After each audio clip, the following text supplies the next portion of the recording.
If you can hear me, clap your hands once. If you can hear me, clap your hands twice. All right. That works pretty well for kindergarten. Let's try 3 times.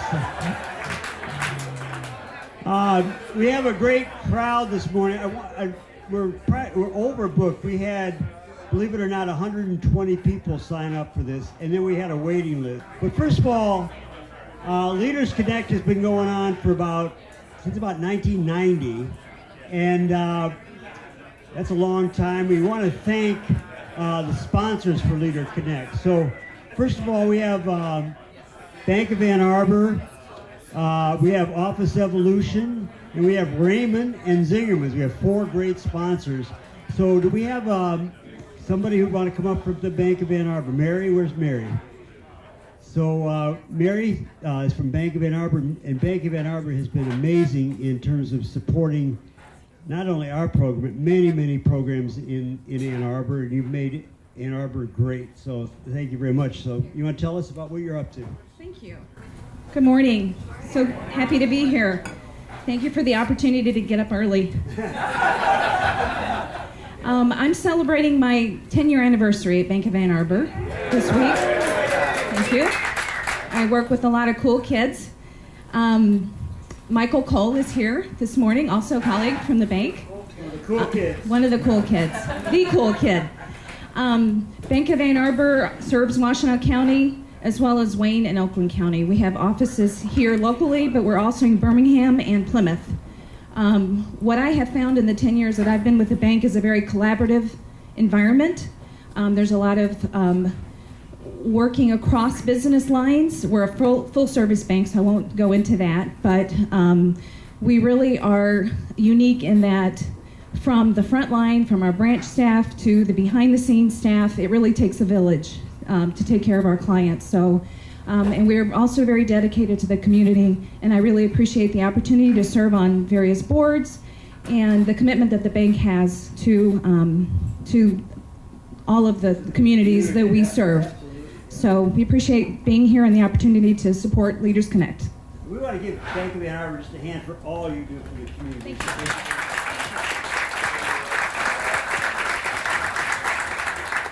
you. You can imagine what we would be like as a community if all the businesses had that same commitment to the community. Many do, but Ann Arbor Bank really shows it, and it does Raymond. So who's going to speak for Raymond today? Chris, you kind of come up and talk.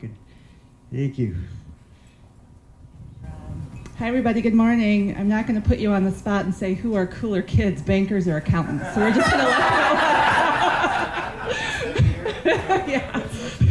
Sure, I'm sorry. I think that's one of those trick Jeopardy questions. It was, we're just going to see. We're going to let that go. So Raymond's a professional services firm with one very large and awesome office here in Ann Arbor. I'm joined today by my colleagues. I see Michelle and I see Christy. Thanks very much for getting up early. The coolest gals, yes. I'm going to talk about a party today, actually. How many of you have been to Raymond's Punchki Party? The bankers in the room, I know you have. So in the spirit of anniversaries, this year will be our 25th Punchki Party. So Sean, I know you've been there, yes. you could even give folks a ride, I think. Yeah. So I brought a few invitations. Our next one, it's always on Fat Tuesday, so it goes up and down with the Lent. But this year it's on February 25th at the same location, which is the Sheridan Hotel on Boardwalk from 7:30 to 9. You are all welcome. Would love to see you there. Thank you. Thank you. That's great. Does anybody not know what a punchki is? All right, so enough Detroiters here. Anybody ever go to Hamtramck for the originals? Oh, that's the way. All right, good. Next, we have, well, let's see if I can do this as a Jeopardy question. So I am a new co-working space in town, and I have the coolest kids come to my place, and it's the coolest place in town to go if you need office space. I am Office Evolution, yeah. Daily double. All right, I'm one of the cool kids. I didn't know that. So, Office Evolution. Obviously, you hear us put into the co-working shared office space, but but I kind of wanted to give an update. About a year ago, I met this group, and a year ago I had like 10 people in the space. As of last night, we represent 73 different businesses. Woo! Yeah. So we feel pretty good about that. And everybody else was doing the call out, but we're doing our 1 year anniversary, and we got a bunch of people here that are in the space. Yeah. Oh, that's so cool. Look at that. Yeah, and it's the most interesting part of this business is the ecosystem. Is I'm not there all the time, but I come in and I got marketing people. Well, anyways, I just kind of wanted to share that it's been a fabulous year. Part of this has been thanks to Rob with the opportunities to get the word out. We probably got another a dozen companies that are working in and out of there, but if you're an entrepreneur and you're looking for a place to start and have the support network right there, it's what I'm finding is the real deal. I'm having fun at this point, and I'll pass off to Nick, but the trick to our business is getting me to come and see it. I do have some passes if you'd like some. Just come and see me. I'll get you some free passes. Come try it out for a few days. Our coffee is just as good as Zingerman's, and it's free. All right. You just say almost as good as Zingerman's. Thanks, David. It's a really great place, and you can visit. It's a great location right on Eisenhower and State Street. So, and you're there. Oh yes, don't forget to tell them about the breakfast. They just make omelets once a month omelets. We have a lot of people coming for breakfast just to network. All right, just like this, very cool. Yes. And part of Leaders Connect, we also want to promote some things that are going on. I want to say that I'm very proud to be working with some folks on putting on some new programs. One of them is that we're going to have Wayne Baker, who was here a couple months ago, back, but this time in Detroit at Tech Town, right, Mike? Where's Mike Cole? Yeah. So, Mike, can you just shout out a little bit about that? It's going to be a Tech Town program.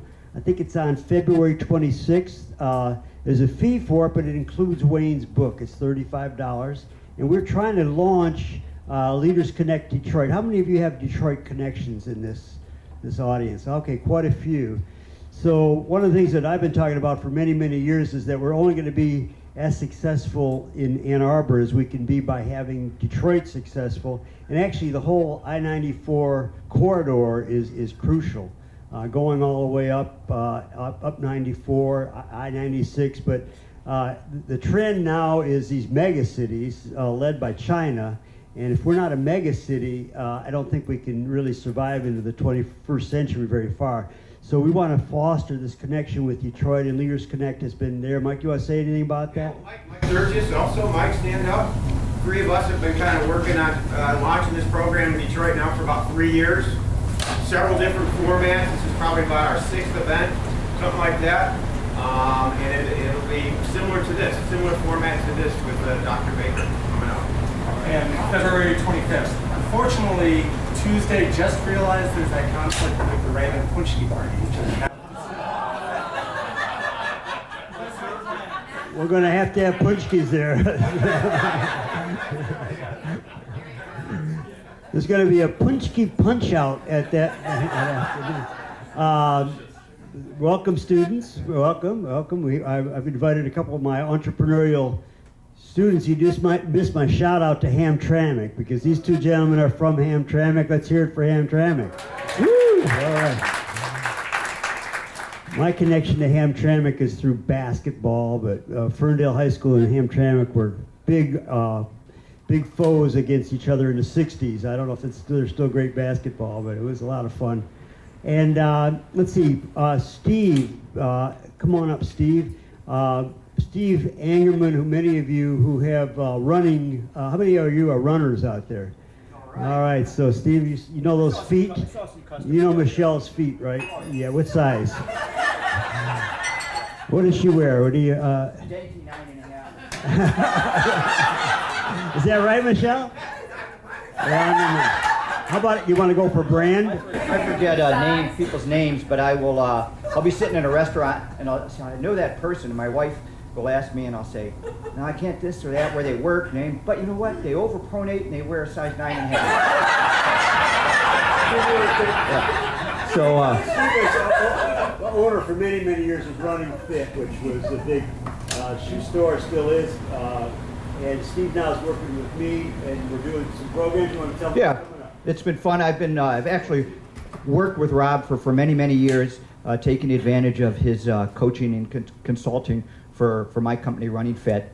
And right now, what we've been doing is putting on some workshops. We put on a couple last year, and I have a little flyer here called Developing Your Career Sweet Spot. And so a lot of people think, well, I'm already working. So yes, it's for people that are trying to find that ultimate sweet spot, that point in their life where everything meshes between work and life balance. But it's also if you already you're happy in your career, but you just want to kind of dial it in and get that point where everything meshes. It's great for that in any type of transition. So we put on a couple last year. We've done it in your class, and the next one is coming up. And after the session today, I'll be out by the table if you have some questions about it. But it is a process that I've used for many years, both in my business and my personal life, and I think it's a really positive experience. It's basically based out of one of Rob's books, Chapter 10. So at any rate, I want you to consider it for yourself or maybe somebody you know. And like I say, afterwards, stop by the table where you checked in and I can tell you a little bit more about it. Is that cool? Yes, cool. It was, I read many years ago. How many of you read Good to Great? It's one of the best business books of all time. And in it, they have a hedgehog, and it's 3 circles. And I took that concept and evolved it a little bit with 4 circles, and trying to help people find their personal hedgehog, what it is that they want to do in their life that aligns their values, their passions, their strengths, and also enables them to make a living, the living that they want. So that's pretty, yeah. A lot of people have the first 3 and they don't get the last one. It doesn't work too well. We have some great programs coming up. I just want to announce those in February, really in just 3 weeks. We have Austin Hatch. And how many of you know Austin's story? Yeah, Austin has an incredible story. He is one of the few people in the world to have survived 2 airplane crashes. And he was scheduled to start as a freshman basketball player for U of M. This is about maybe 8 years ago. And just before the season started, he was in a plane crash, and he was the only survivor. He lost his whole family in these 2 plane crashes. So Austin has launched a speaking career talking about what he's done to survive these terrible tragedies, but also what people can do in general to overcome obstacles. It doesn't necessarily have to be tragedy, but he's a great speaker. You guys heard him in class, and very inspiring. And he's going to be here speaking next month. And then in March, we're going to do a program on taking care of yourselves. So we're going to talk about diet and nutrition. And Mariah, you can raise your hand. Mariah Lewis is going to be speaking. She's a nutritionist. Steve Angerman is going to be speaking. We're going to have Laura speaking about mindfulness. And let's see, we have also Doug Schneider, who's going to be talking about the stress, how to manage the stress of being a leader. He's a CEO of a startup. He then took a startup to the fact where it launched on IPO and all that. So he's going to be talking about what he did. He was also a runner, and he's going to be talking about that in a book that he wrote. Do we have some spaces still? If you could raise your hand, there's people still looking for space. And okay, good. Lots of responses, Carol. Everybody wants to sit next to Carol. So. And then we have other great programs coming up. They're on the sheets there. What it'll be, but we have a really exciting program. We're going to do one. Steve, come on up here just a second. Steve Schwartz. Steve, you're a young entrepreneur, right? I mean, relatively. You were young when I met you. I don't know. You're getting a little older now. I won't ask how old we are, but Steve was. How many startups have you done now? Personal, I think I've co-founded 3, and I've helped probably 50. Wow. Okay, amazing. Yeah. What's your current company, Steve? Genomenon. We do software for enabling personalized medicine for clinical labs and pharma companies. Important stuff. Thank you. So Steve is going to be part of a panel. I'm not sure which month it is, but it's going to be kind of the history of IT in Ann Arbor, a history of technology, and we're going to have some of the founders, Vic Rosenberg, Dave Ross, Stephanie Rosenbaum, a few other people, and if you know some people, let me know, because we're going to try to trace what were the roots of all this, and then Steve's going to also talk about it from what's this opportunity from a young person's perspective, what attracted him to stay in Ann Arbor to do this. So thank you much. We look forward to having you there. You still driving Volkswagen? I am. Okay. He was a big advocate of Volkswagen, but after all the ups and downs, I didn't know which direction he's going. But we have a couple of quick announcements. Some people one of the things about networking, we want to let people who have something they're offering or something they need to talk. So you folks are offering something. You want to tell us about it? Hi everyone, my name is Zoe Erb. My colleague Jordan Green is also here. We work at the University of Michigan on the Summer Youth Employment Program for Washtenaw County. It was formerly known as Summer 18, Summer 19, Summer 17, so we thought maybe we should rebrand, and the new name is Summer Works. So essentially what it is it's a 10-week It's a 10-week employment program over the summer for youth. They're ages 16 to 24, so some of them are still in high school, some of them are college students. But basically, we are always looking for employers. And in a space such as this, with really established, talented professionals such as yourselves, we wanted to put out the opportunity for you all to apply.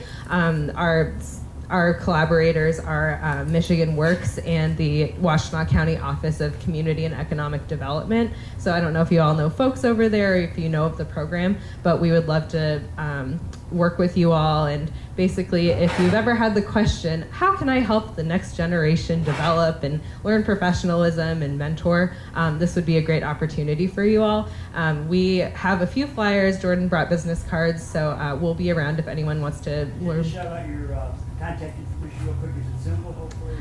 Sure. So I think that the best way actually is if you go to our website, it's SummerWorks, just all one word, summerworks.info. And then our contact information is there. So the application goes live on Monday. Okay, thank you. And so how many of you have businesses that might be interested in that? Raise your hand if you have a business that might be able to employ some high school students, young people. I don't see too many hands. Few of them go. Okay, so if you sign up by Monday, you get entry into the lottery. Is that right? Yeah. Yeah. We'll give them a lottery ticket. How's that? Okay. I'll throw in a book too. How about one of my? I'll throw in one of my books if you sign up. And speaking of books, Dunry Greiling is here, and Dunry is the co-author with me of Self-Aware. So, Dunry, would you just take a bow and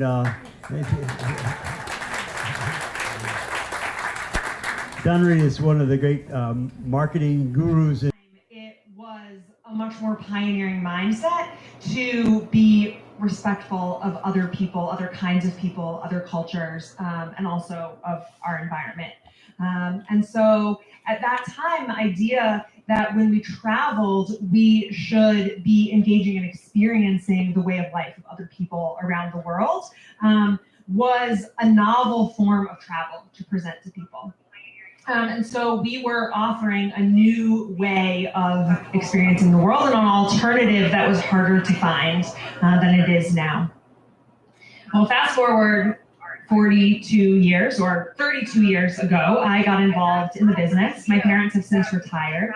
And I'm really fortunate to have an incredible business founded on a set of values that is much more widely held today than it was. And I think we're all fortunate that the world has evolved in that way. It's also become a challenge for me as a business owner that we don't have sort of that differentiation to stand on in the marketplace. As a business owner today, I can't stand up and say, come to us, we're the only ones who believe in this set of values that respects other people. I think that is a great privilege for all of us. I'm so grateful that we can't differentiate ourselves in that way. As a business owner, I also am challenged to figure out how to advance even further with the kinds of values that can push all of us to think more deeply about how we can do great things in the world, how we can connect more deeply with the planet, how we can see our own individual relationships with other people in this world and with between ourselves and the environments in which we engage in ways that take our own strengths and use them for better. So as a business owner in adventure travel, I don't see adventure so much as an experience of physical risk and adrenaline rush. I see adventure as the experience of taking risks of all sorts, sort of the experience of pushing yourself just enough beyond your comfort zone that you can have that paradigm shift and that you can think, how do I engage differently with the world? How can I have that moment of discovery to shift how I see my sense of personal responsibility in the world? As a female business owner, I again think I'm really fortunate to be acting in a different time than my parents were when they founded this business. My mom told me that when she would talk to her parents about the business that she and her husband owned as equal partners, her parents would talk about the office as Will's office, her husband's office. She's like, those are my parents, what the heck? And today, there's no question that, of course, I'm the owner of the business. Why would anybody question that?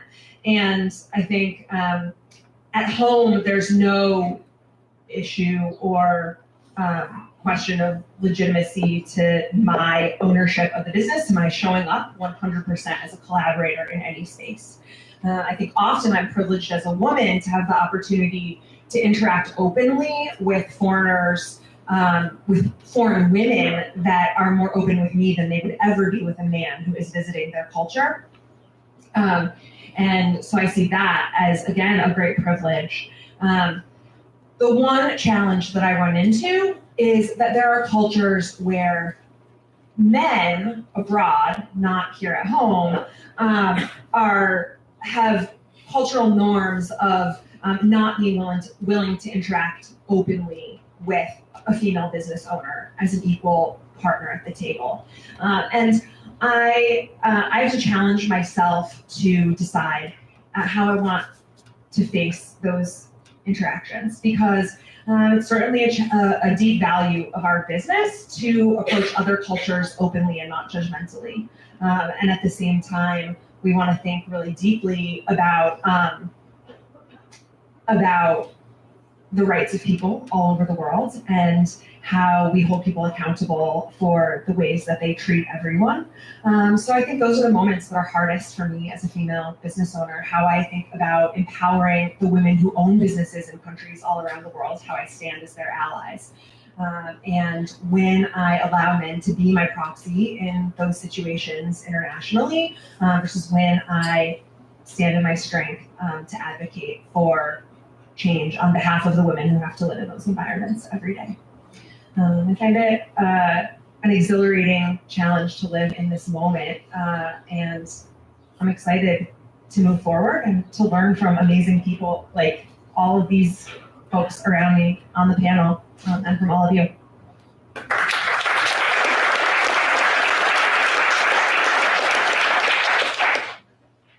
So once again, my name is Swati Kulkarni. I am co-founder of GDI Infotech. And thanks all of you for coming here on such a cold morning. And thank you, Rob, for inviting me to be part of this great panel. When I received an email from him talking about this women and minority session, I thought, yeah, I have all the qualifying traits. I'm a woman, I'm brown, I'm an engineer by education. And then I thought of other things too. I'm a mother of 3 sons and parent of a cat and a dog, both males. So I'm a minority in my own home. My entrepreneurial journey started when my husband Bhushan and I launched GDI Infotech back in 1993. There are few husband and wife teams who make business thrive while trying to maintain balance in work life and family life. We managed to do it because early on we decided that Bhushan will take the outside role and I will do the inside functions, just trying to cut down on some fights. GDI has always been doing IT services, IT consulting. 90s and early 2000s had been great time for everything IT. Internet was getting launched, there was Y2K scare, there was dot-com boom and then bust. So we had exciting, exhilarating, interesting journey at GDI Infotech. We were, our growth rates made us the fastest growing company in state of Michigan. We landed on Inc. 500 nationally recognized fastest growing companies. Along all the awards that we got, the most important that I think is the one that we got for best HR practices. Later on in 2010, Bhushan launched his new company, Info-Ready Corporation. They do workflow management software for universities and colleges and so on. GDI always stayed focused on IT consulting, and talent acquisition is our core business. Throughout the years, and especially after launch of Info-Ready, I realized that the talent is the right, most important thing for any organization to grow. The difference between a successful company and a company that failed is usually that the successful company managed to find right people to do right things at right time. So talent is very important, and talent acquisition, it's not just core business at GDI, but it's personally my passion and now topic of my PhD research too. So after spending like 27 years in this field, and then looking at this talent from both supplier and consumer sides, also now looking at it from AI research point of view, I can tell you that the company's success depends on who you hire.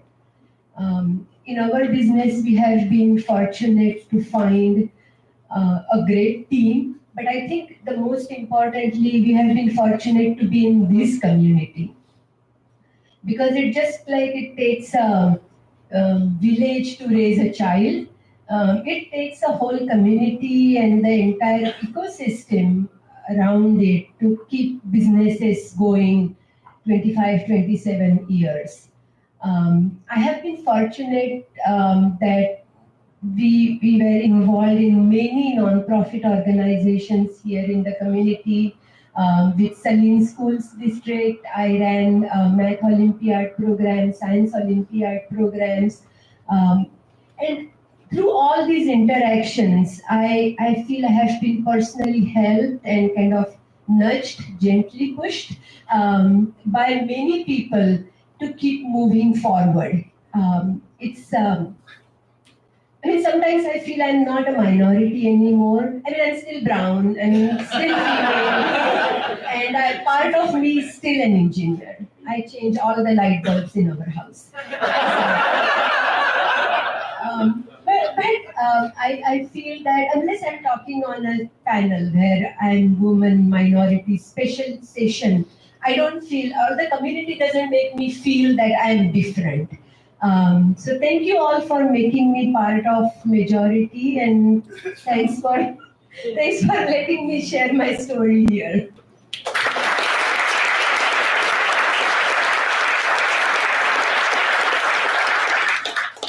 So first of all, I have to just take a deep breath and say thank you, Swati, for stealing my jokes that I was planning on telling, for being funnier and more eloquent than I am. So, okay, but the joke that I was talking about is I just thought, I was like, okay, I am a black man and I'm running a company, so therefore I'm qualified to be on the Minorities in Business panel, right? But then when we got up here, everyone here is telling how they're integrating their business thought with what it is to be a minority and fighting through those challenges. And I didn't think about that stuff at all. I'm like, I want to tell everybody here about my marketing company, and that's what I'm excited to do. But so I'll work in some of my challenges as I talk through that. So I'm Martin Smith, CEO of Overflow Marketing Solutions. We're a digital marketing company here in Ann Arbor. And what we specialize in and what we do is we're usually like the cleanup company. We come in after internally a company hasn't been able to actually get digital marketing to work for them as successfully as they feel it should, whether that's their internal team or someone they hired. We kind of come in and clean that up and figure out how to get real results with digital marketing. But that's what my company does. For me personally, as I said, I was named after Martin Luther King when I was about 5 years old. Little known fact, I used to go around to lots of churches and events around the city, and I knew the whole I Have a Dream speech from front to back and could recite it, and people would clap, and I don't remember it, but this is what my mom tells me. And so my mom and dad would take me around, and people would say, you speak so well, you speak eloquently, and so you should be a lawyer. And that stuck in my head. I went to law school here at U of M and graduated law school. I don't practice law, have never practiced law. I also am a DJ as a hobby. I've opened up for Snoop Dogg, Beyonce, Jay-Z, Eminem, and traveled the world when I was in my 20s. And I still DJ today, but it's a hobby. I don't do it professionally. The lifestyle didn't sit well with me. So that means that I'm a marketer because I love marketing and I love what I do. So that's why I decided to start a company doing marketing, and I wake up so excited about that every day. Now, the other thing that's what he stole from me, without knowing, no, I'm just joking. First of all, I'm so impressed with everything that you have accomplished, and I'm excited to learn from you. That's why I'm here in this room, and I love Dr. Rob's event, because what I feel as a minority, and this is something that I think any business owner would share, but what I really feel, my parents did everything that they could to move me to places where I would get the best experience that they knew how to provide me. So we moved from Oak Park, Michigan, which was a great place to grow up starting out, but then they moved and they saved everything they could to move us to West Bloomfield because it was known for having great high schools and great schools at that point in time, and then helped me to go to the University of Michigan. And so what I learned in those environments, which were very diverse throughout those times, is that I had so much more in common with people, and they didn't make me feel like I was an outsider. We had to learn about each other's cultures, but everybody kind of welcomed me with open arms. And from a business standpoint, I think sometimes as minorities, we can sometimes grow up in places where you don't have, you may not have all these other business owners that can share those tips and tricks and really be mentors for you, but the people around you will give you the best that they have. So my journey right now is I've learned from so many people here, and there are some of my mentors that are right out there in the audience that are share tips and tricks and strategies and ideas on how to better my own business. I want to give a shout out to Noelle Natali, who's right there. She's always willing to take time and lend a helpful word and show me the ropes. That's what I've gotten in this Ann Arbor business community, is that many people have been willing to reach out. It doesn't matter what color your skin is or whatever. We'll take you under our wing and help you and give you the advice that we wish we would have had when we were coming up. And so my point really is to say, I may not have grown up in the environment. My parents gave me what they had to give me education. I didn't have tons of business owners around me that could say, this is exactly how you run a successful multi-million-dollar business. I'm trying to learn that today so that I can then pass that on to others. And so I'm thankful that many of you are willing to share what you've learned, and I'm hoping you'll share what GDI had to be able to be an Inc. 500 company and share that with me, and then I would like to pass that on to others to be able to share that with them so that we can not only get the best of what we have, but we can all get the best of what we collectively have as a whole, irrespective of skin color. So I'm so glad to have learned and been in those diverse environments to know that it's not only just what you bring to the table, but that even though some people may be ignorant because they just haven't had an experience to deal with somebody who looks like you. That doesn't mean that they hate you. And so they may be a little standoffish because I don't really know how to communicate with you, but I still like you as a person. So if you come and treat me with respect, I'll treat you with respect right back. And that's what I've gotten from being in Ann Arbor, from being in many diverse areas and communities. So I hope just to continue learning, continue growing, and I'm happy to be here.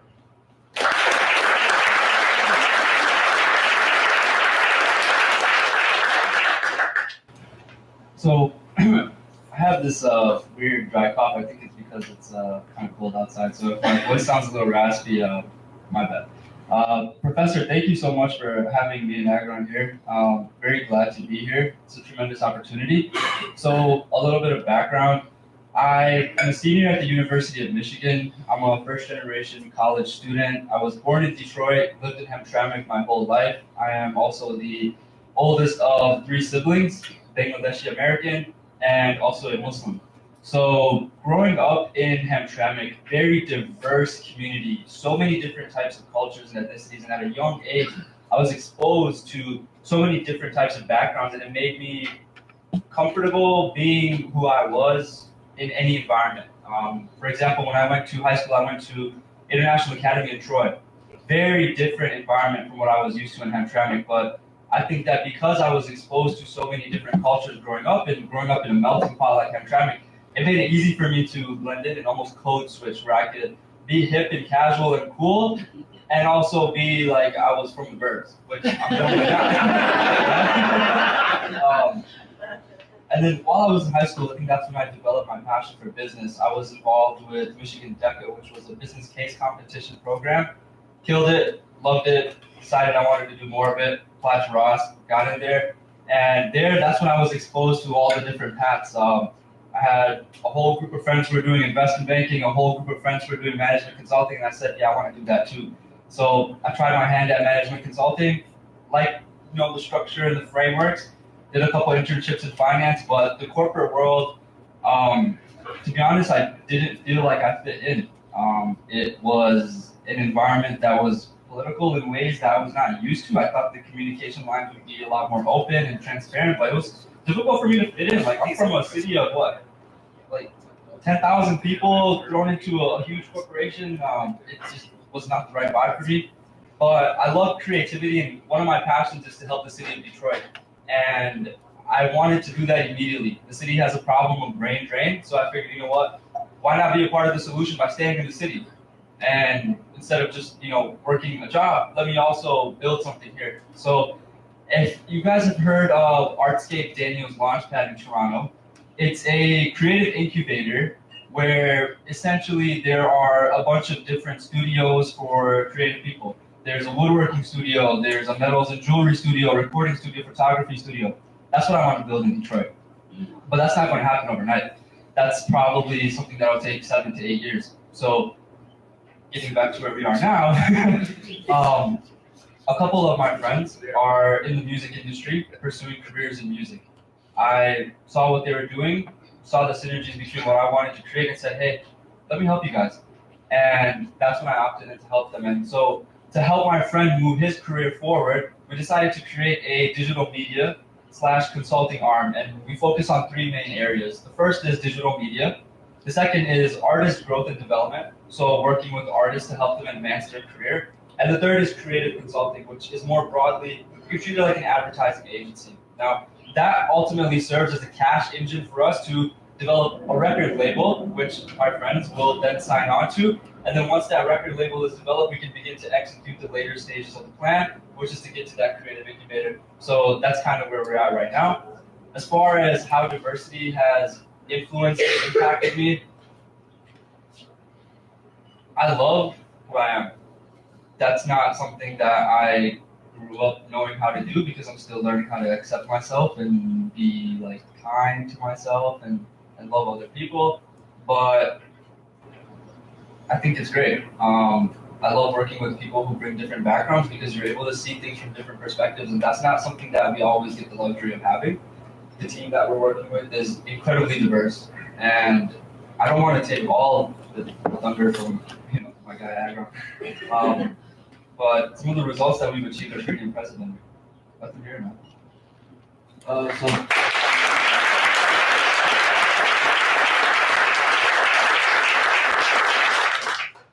Thank you for that. Good early mornings, everybody. I will admit this is like a very early morning. But my name is Agar Bearshot. I'm a first generation college student. And for those of you who are from immigrant families, you might know that from a young age, you're kind of primed to be your parents' retirement fund.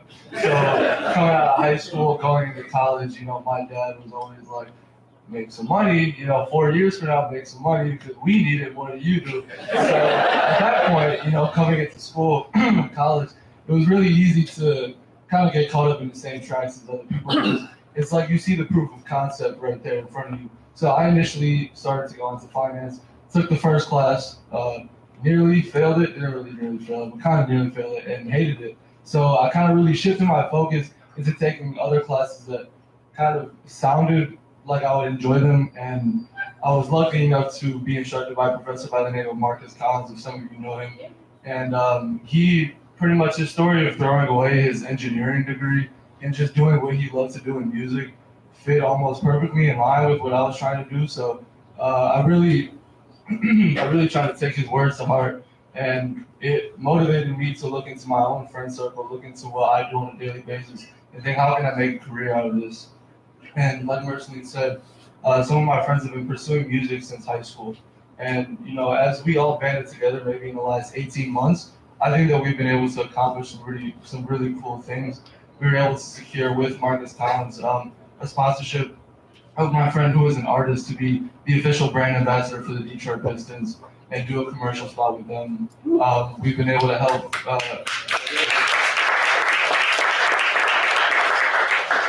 we have been able to help him secure partnerships and sponsorships with people like Puma and Beats by Dre. And we think that if us as a group of friends who have really just been working together and picking up slack in ways that we can and being able to make cool things happen, we can do that for other people as well. And again, going back to the whole retirement fund thing, when we sat and thought about it, I thought I owed it to myself to really try and do what makes me happy before I settle down and really move for like a linear path, because I think that'll be there. And even if we do end up failing as entrepreneurs, the only thing that does is give you great experience. And one thing through college that I've really learned is to take every single thing as a learning experience, even in the time. Really being able to, growing up in a household, my father was not an emotional person. Everything was logic. And I think that learning from him in a way, it wasn't always the best route to take, but it really helped me separate the emotions that I was feeling from the logical path forward. And being able to do that, I think, has really helped me grow as a person. And sharing that with my team has helped us grow as a business and really just attack this thing head on and try to make something cool. And that's pretty much it.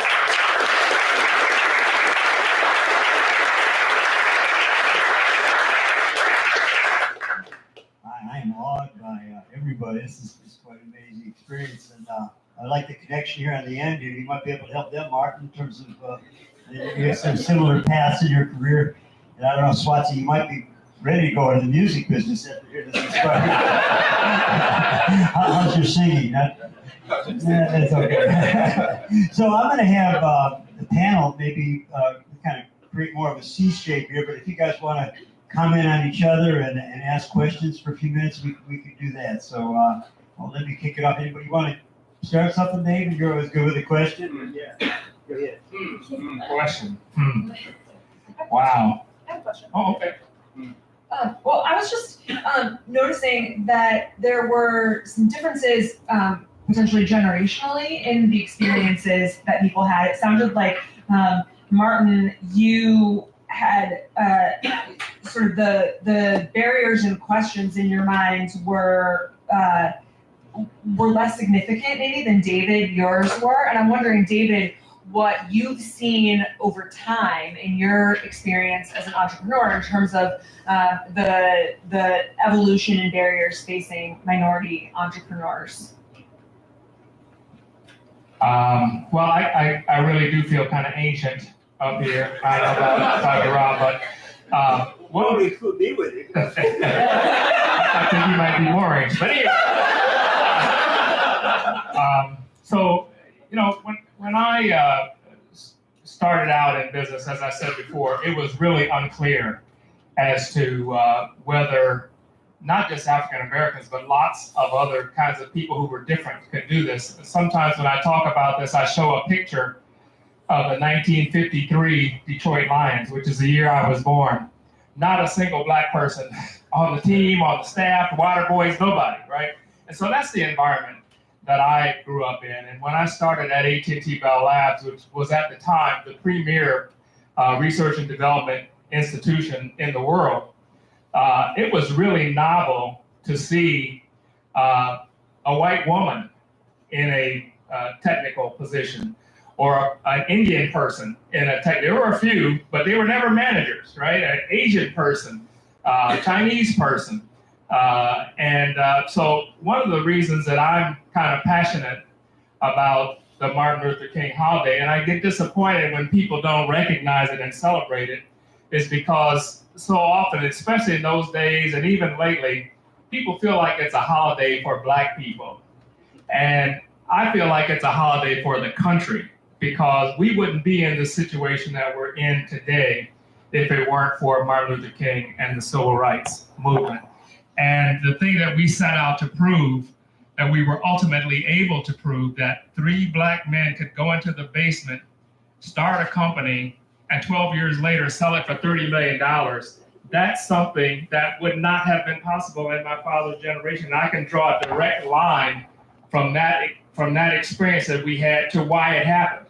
And so I just feel like it's tremendously important for us to recognize, particularly in the days that we're in now, where we have this dichotomy in the country. It's particularly important to recognize how the country achieved this success and this integration and this dynamism that we have now is directly attributable to that movement that took place.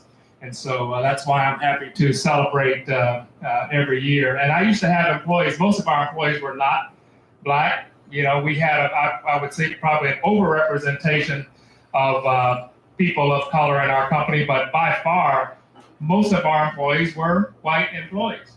And on Martin Luther King Day, I remember a lot of times, my employees, even though it was a holiday at my company, a lot of them went to work anyway. It was almost like they were protesting. And I felt, okay, you want to go to work? Go to work. That's cool. So at any rate, I hope I answered your question.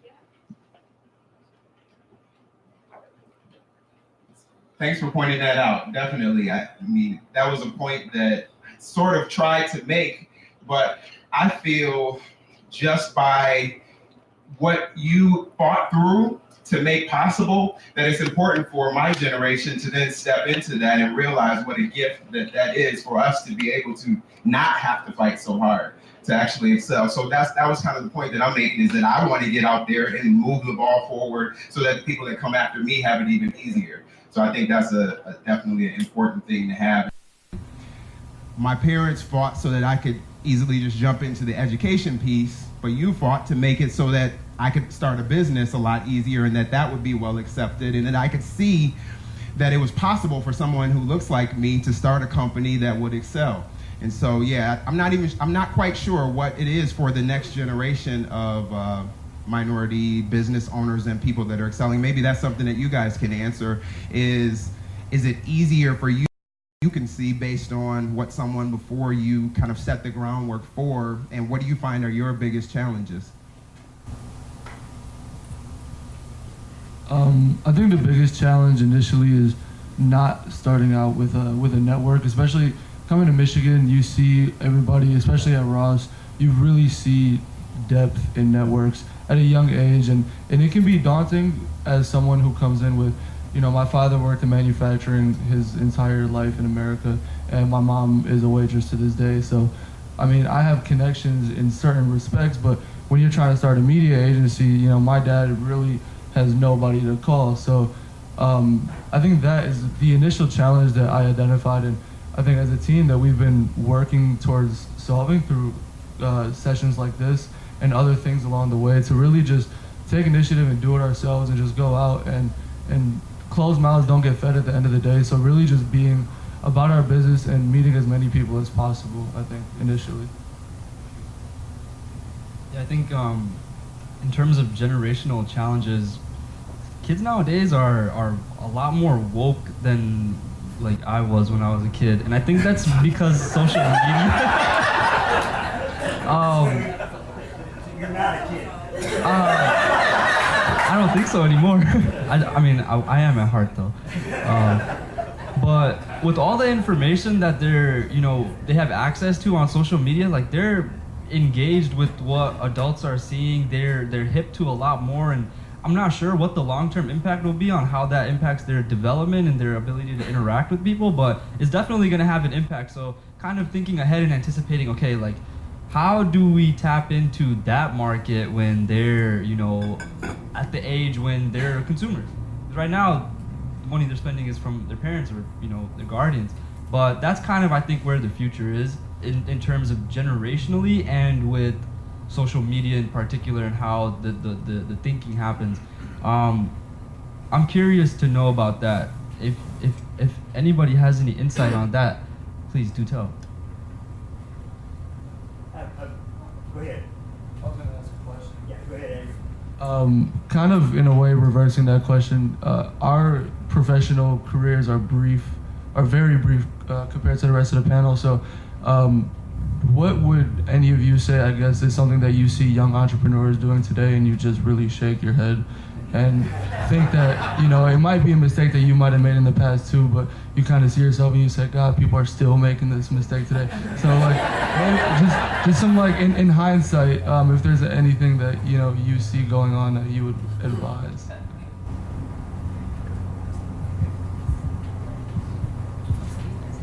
I guess two things that I would point out is one, getting into something that you're not really passionate about.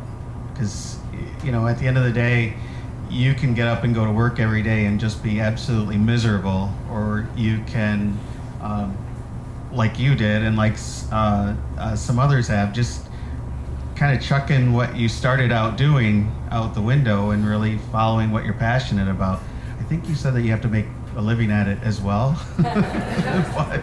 but I think that's really important. And then the other is in a young business, trying to go and get all the business, trying to think that you can grow faster, because with growth, there's capital needs, you got to have the cash to pay for that. Sometimes when you're dealing with big institutions, they don't always pay you as quickly as you would expect to be paid. So that's just a real big challenge, and I still see it today, that businesses are trying to get all the business, and then they get kind of upside down, and even though their balance or their P&L looks good because you've got a lot of revenue, you still haven't received any of that cash, and it's really challenging.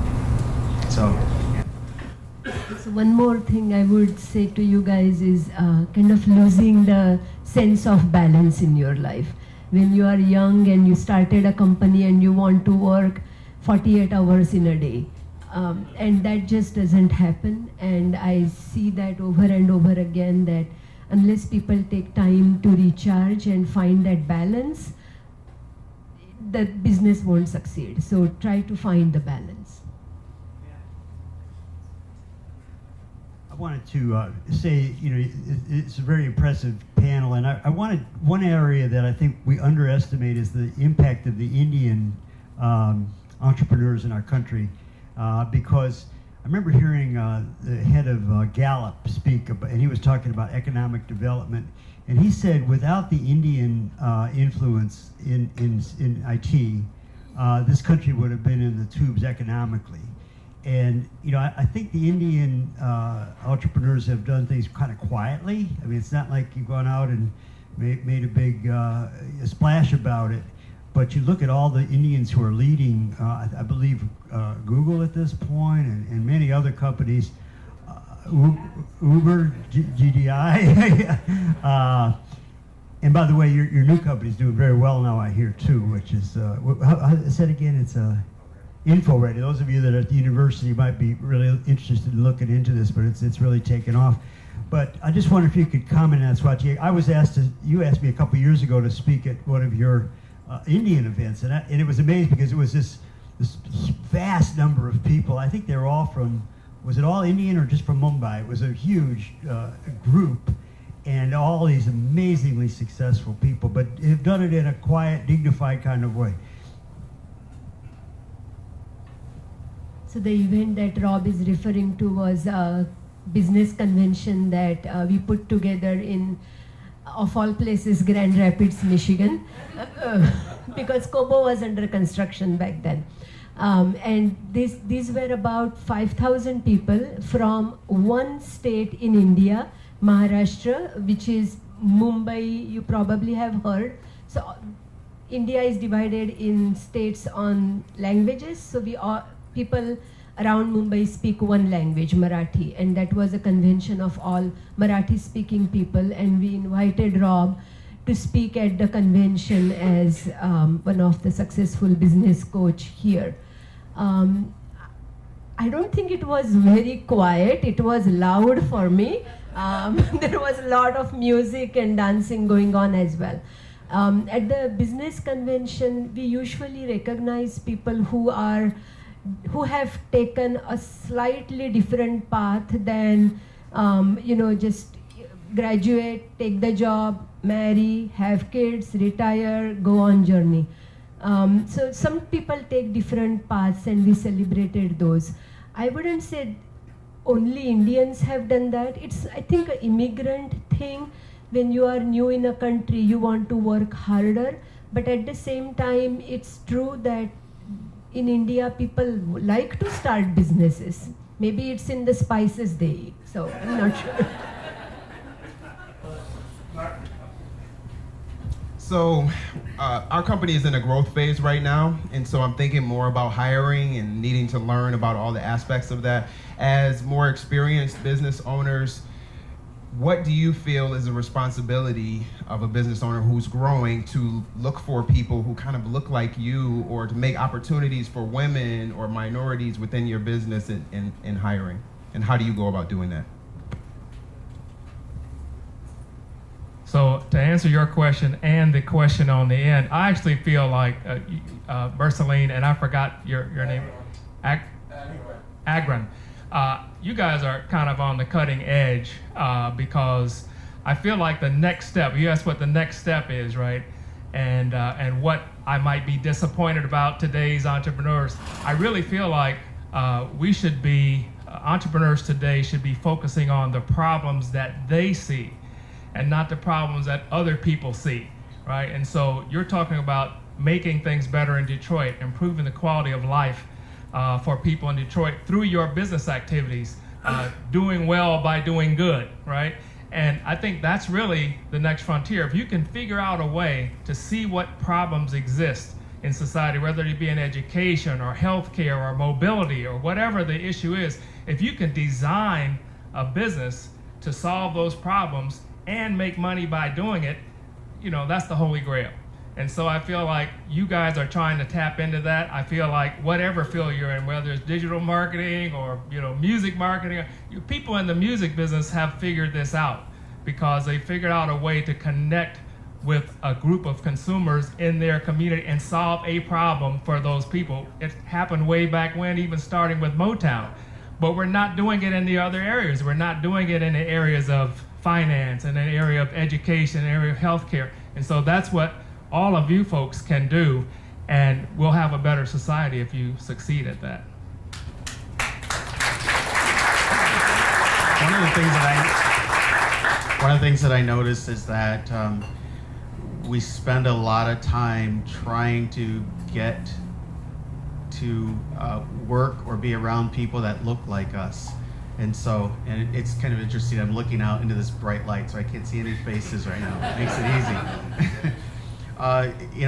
It's so I guess trying to get to a point is we can go out, and I can go out and look for other black people to come and work at my company because, hey, I'm black, I want other black people, I want to give other black people a chance. But I think that that's really a wrong approach. You're really looking, who's the best person to do this job? Can you find the best person to do the job? And the race doesn't matter. And it doesn't mean that, hey, these guys are pretty close. Will I choose a black person because they're close and, I want somebody to look like me? Well, I had a kid went to school with my kids, came to my office, and, and he wanted a job. And when he came into my office, he didn't know who owned the company. He didn't know my kids worked there. And he had 2 big Confederate flags flying from his truck. And I sat down and I interviewed him, and we actually had a really good conversation. And I said, why don't you come back tomorrow? We just want to do a second interview. And he came back tomorrow. The Confederate flags were gone. And he worked about 4 or 5 years for our company, and he was a great employee. It just, when you're working with people that are different from you, that don't necessarily, you don't even really identify with, what you find out is that you can be a representative of what your culture is, who you are, and what your background is to that person, and maybe change their mindset and change the paradigm a little bit in that way. And you're going to answer this question, but I also want to ask a question, and that is, how do you not be the only? How do you grab and pull people that do look like you into other organizations? And I'll say that because I serve on a lot of boards, and in that role, I find myself in a lot of cases as the only. And whether it's the only woman, the only black person, the only person from Milan, so. I thought you were from Milan.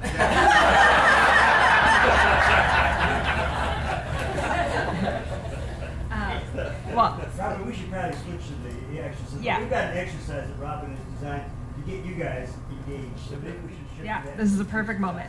I'm going to use this as a transition moment and use Martin's question as a jumping off point here. I think for me in hiring, one of the key questions is not just about sort of group identity, matters of group identity, what race are you hiring, what gender are you hiring, what religion are you hiring, but also what personality style are you hiring, what types of thinking, what perspectives are you bringing into your company. And for me, one of the key questions is, as Sean said, who can do the job best? And also, are you making sure to bring in people who are not uniform in their approach to solving problems? Because probably it feels safest to bring in people who work in a similar way to you. It feels like you'll move the fastest if you can have people who all work the same way. But often your company will be strongest if you can bring in people who will be able to add diversity of thought. And it may be that group memberships can be a proxy for that, but it may be that that's not the best proxy, and your hiring process will be strongest if it can elicit more authentic indicators of people's strong thought, diversity of thought. And so as far as I'm concerned, a strong hiring process is about finding the best person for the job, and that also includes like creating a diverse workforce on lots of dimensions, some of the least significant of which are those superficial identity dimensions. Not that those are superficial in their own right, but when they go deeper, that's when they're more meaningful in creating your workforce. I want to talk about the ways in which those group memberships are meaningful in terms of our perspectives, with the question that we're going to ask all of you to think about. So what we want to do now is ask you guys to take 1 minute to think about a question on your own, and then break into groups of 3 to talk about your perspectives on the question that I'm about to throw out to you.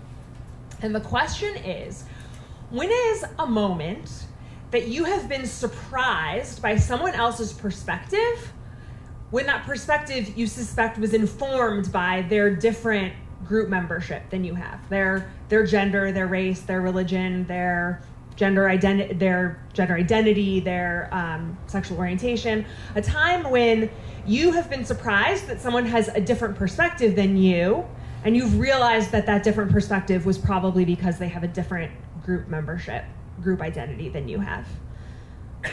Is that question clear? Yes. Yeah? Okay. So take 1 minute to think about that question, and then I'll give you a signal in just a second for you to break up into groups, but I want to give you time to think. By the way, that's the sun, in case people are worried. Don't tip the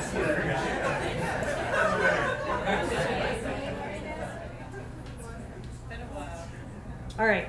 So go ahead and find 2 other people. I prefer that you be in groups of at least 3 to talk.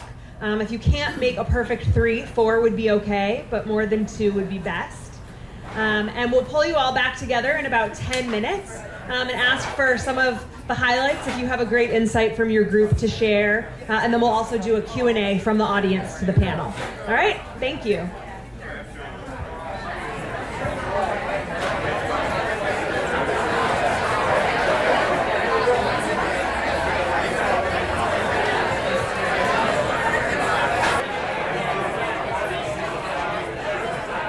It's time to wrap up your conversation, so say your last final thought and let's come back together.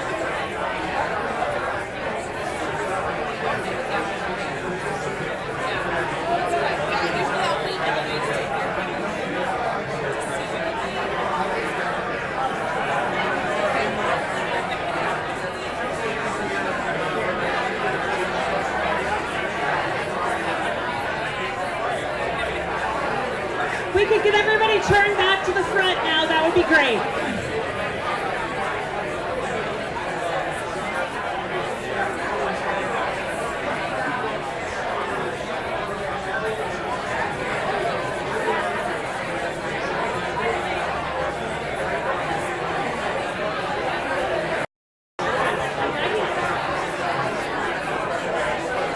You're fine.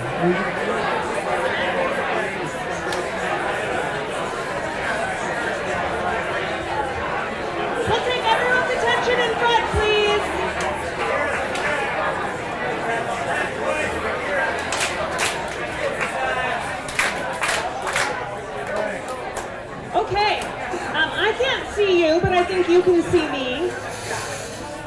So did anybody have any great insights from their group that they'd like to share?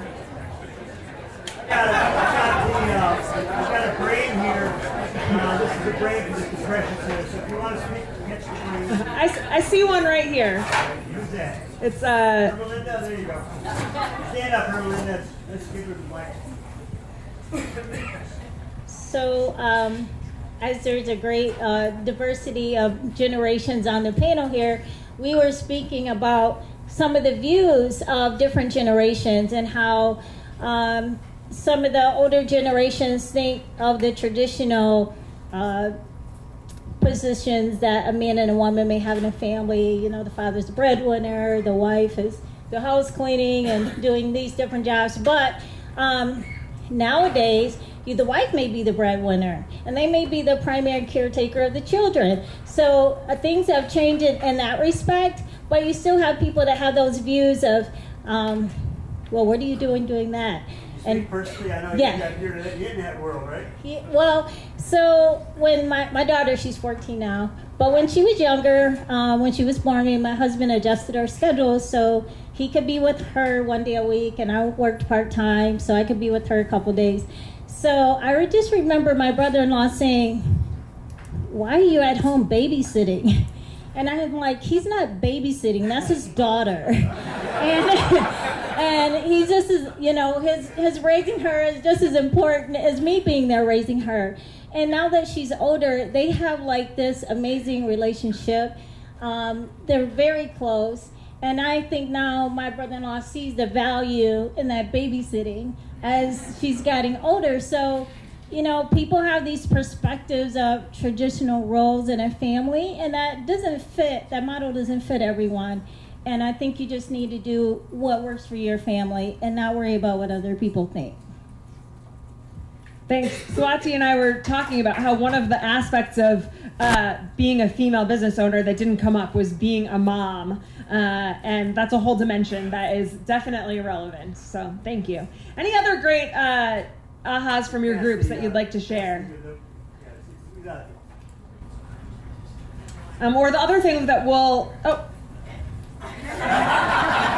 Somebody delegating a share? It's the speaking brain. Traditionally, I've been raising money for different companies, and they're all male businesses, like in the oil business. And with this one particular company, it was in the breast cancer device company. And I was sitting in a room, and there was 15 guys, and they were really powerful, and it was, Bob Dole's law firm. And I said something to him because he asked for a 45-day quiet period. And we had just gotten all this advertisement on ABC World News Tonight, and I knew that it was really timely. So he turned to me when I asked the question, are you going to give us any money for this quiet period, for this 45-day quiet period? And he said to me in front of like 15 guys and Bob Dole and the whole 9 yards, and said, we're not going to give you money to raise you money. And my face went red, and I just kind of, didn't say much. We got in the car, and the guy that had introduced us, he was a big Hollywood fellow, and I was talking to the CEO of the company. I said, if you do this, then, you might as well kiss the company goodbye. And the guy who had introduced us said, you mean you don't want to do business with Bob Dole? And I said, no. What I said was that, if we do this quiet period without any money, then we might as well kiss the company goodbye. And he didn't say anything. He turns around and he says, about a minute later, he turns around and he says, I was thinking that we should invest. How would it be if we invested $4 million in 10 days, and you don't have to, you can still go out and get other investors in those 10 days. And he said, would that work? And I said, yeah, that would work. And the interesting thing about this is that that's the only $4 million, because they were supposed to raise $8 million. That's the only $4 million that we got. And we didn't get it in 10 days, we got it in 14 days. And I guess the surprise for me, and this is what I was talking to my group about, because as a female, I said, do you, think that you would have done that? And, April says, absolutely. That's what you do. And I said, well, why is that? And what did you say? I said, because you have to fight back. So I think that what I find, and it was to go to some of the stuff, is it's not about your gender or your color or anything.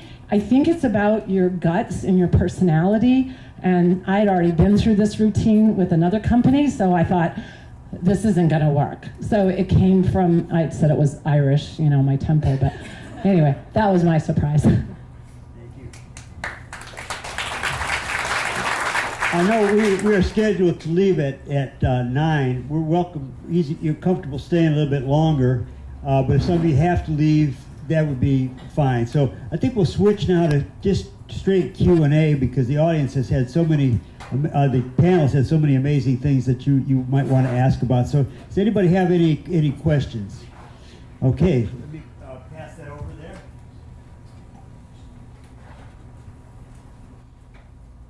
Swati, you talked about talent acquisition being so important, and I wanted to ask if you could say more about that. And one thing that I find especially challenging is, how do you know if what you have in somebody is good enough, and you need to kind of work with their strengths and let go of their weaknesses, or when you could have somebody in that position who could excel more, if that makes any sense? Yeah.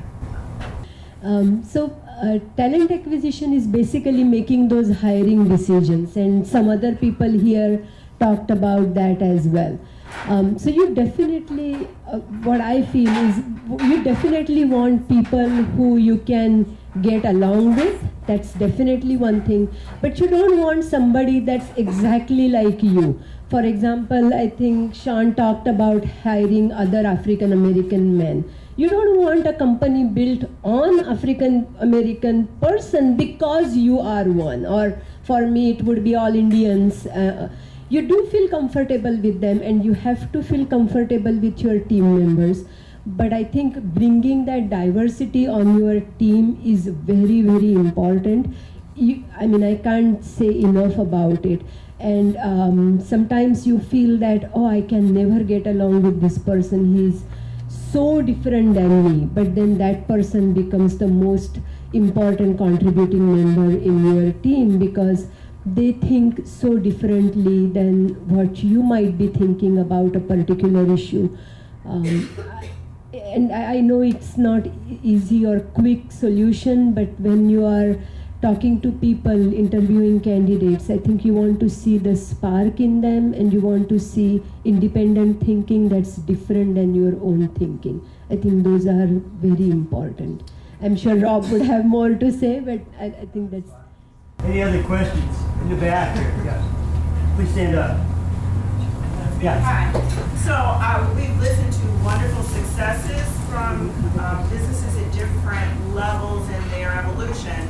I wanted to know, do you see specific challenges still for women and minority businesses that may be unique or greater challenges for those businesses, and how the larger community can help address some of those challenges?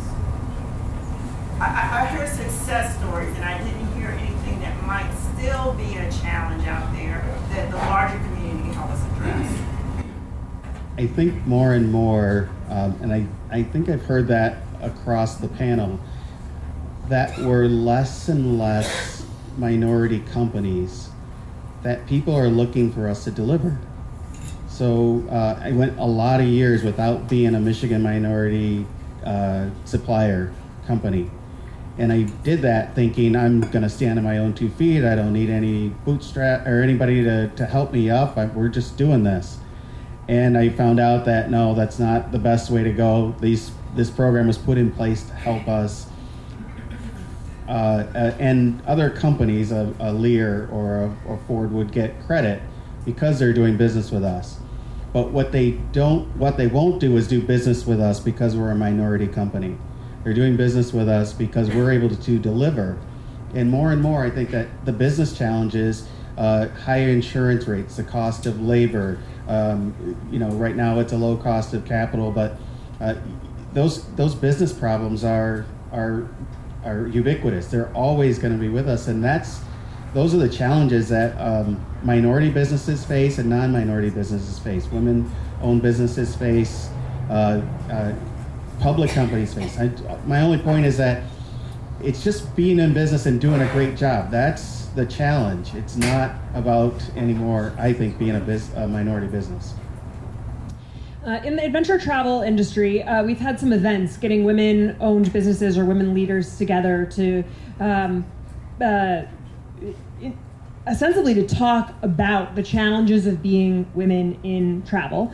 And what I've seen is that the women who look externally for solutions to those challenges are the women who have trouble succeeding. And so I think it's hard to find the stories of people who are going to stand up as successful business owners but talk about the continuing systemic issues at this point, because the advice that I would give, and I, from what I'm hearing, would guess that a lot of people up here would agree, is that the way to succeed is not by looking for the continuing systemic issues. I think there are probably some. And the best way, I think, to succeed, I can't speak to being a racial minority or an ethnic minority at this point, but I think is to own your identity and then do the very best you can. And when you stand in your strength, other people will trust that. I think that is consistent with what Sean is saying. Can I comment on that? So from my perspective, there are still lots of issues, lots of impediments to entrepreneurs of color. First of all, something like 99% of startup businesses get their funding, initial funding, from the 4 Fs. Anybody know what the 4 Fs is? Friends, family, founders, and fools. Now, the minority community might not have a deficit of fools, but we do have a deficit of friends, families, and founders. And so the generational wealth that exists, particularly in the Black community, is not anywhere near what it is in other communities, and that's a significant impediment. Another thing is the access to the network.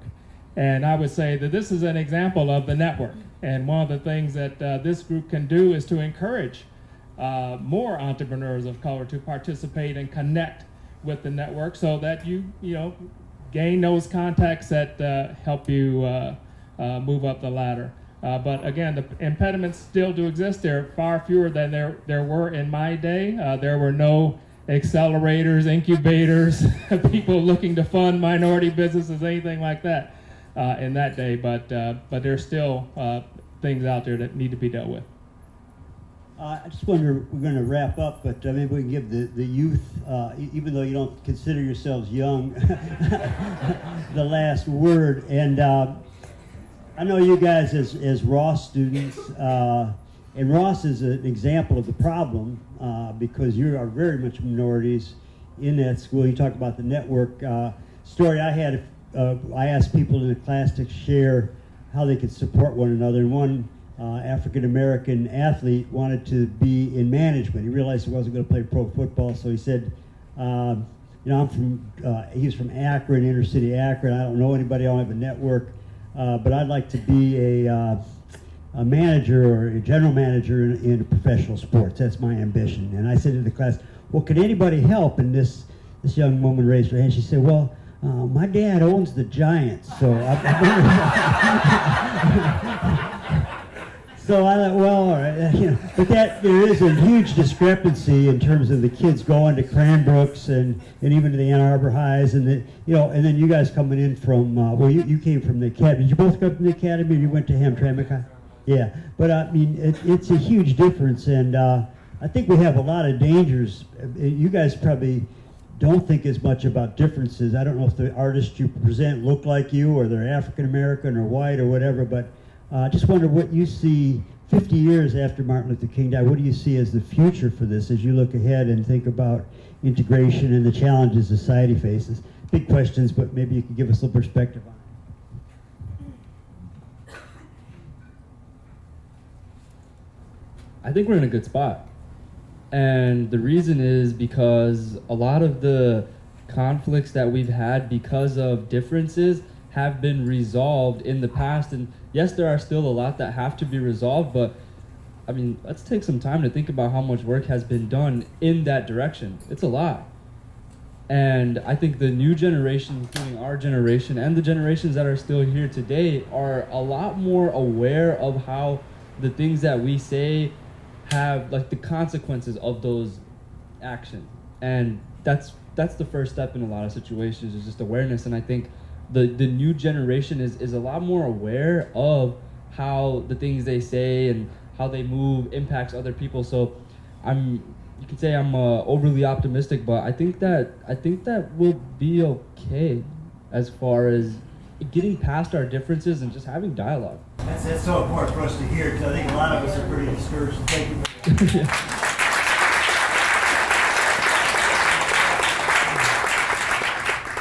Maybe just to add on real quick is I think that, you know, I think we still need to be super aware that there still is a lot of work that needs to be done. I think there's a lot, and especially in our generation with the evolution of social media, it's a lot easier to talk than it is to walk and live by what you say, live by your values. You see, Michigan is known as like one of the most liberal schools in the country, but like on campus to minority students, it might not feel that way, which is an indication that, you know, there's a lot of work that needs to be done in making that action. So I think, you know, moving forward, we've been doing a better job at holding each other accountable. And again, with the proliferation of social media, that's become easier. And I think if we continue to move in that direction in the future, hopefully dialogue will be at a point where, you know, we're coming in to understand as opposed to coming in to convince each other. And I think that's the best. And I am just outside of being a millennial, but I have to say that you guys give me hope in the people that are coming after, because you guys are a great representation of what the youth has for us. So thank you. So we're going to wrap up for today on February 7th, which is only about 3 weeks away. We're going to come back with Austin Hatch, and we're going to do a program about overcoming adversity. But I'd like to have a panel with Austin. So if any of you have either personally experienced adversity and have found a way to get through it and would like to share that, or you know about other people in the community we have stories to tell, I think we could have a very powerful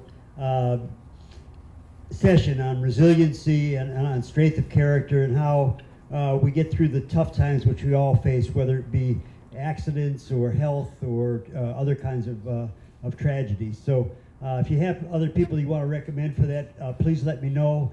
I think you all can hang around for a little bit, so please visit. There's probably some pastries in the back if Eric hasn't eaten them yet. And is there some left yet, Eric? A few left. Okay, thank you. $1 a piece. All right. So bring them back. We don't like to leave the food. Bring them back to your office mates and celebrate Martin Luther King Day. Angela Davis is going to be at the university on Monday, so that should be pretty interesting. And it's free. And she's got gray hair now. That's what happened. She was the young girl, so the blonde, right? All right. So probably people, do you know who Angela Davis is? Anybody not know who Angela Davis is? That's pretty good. Nobody wants to admit it, but all right. We'll see you.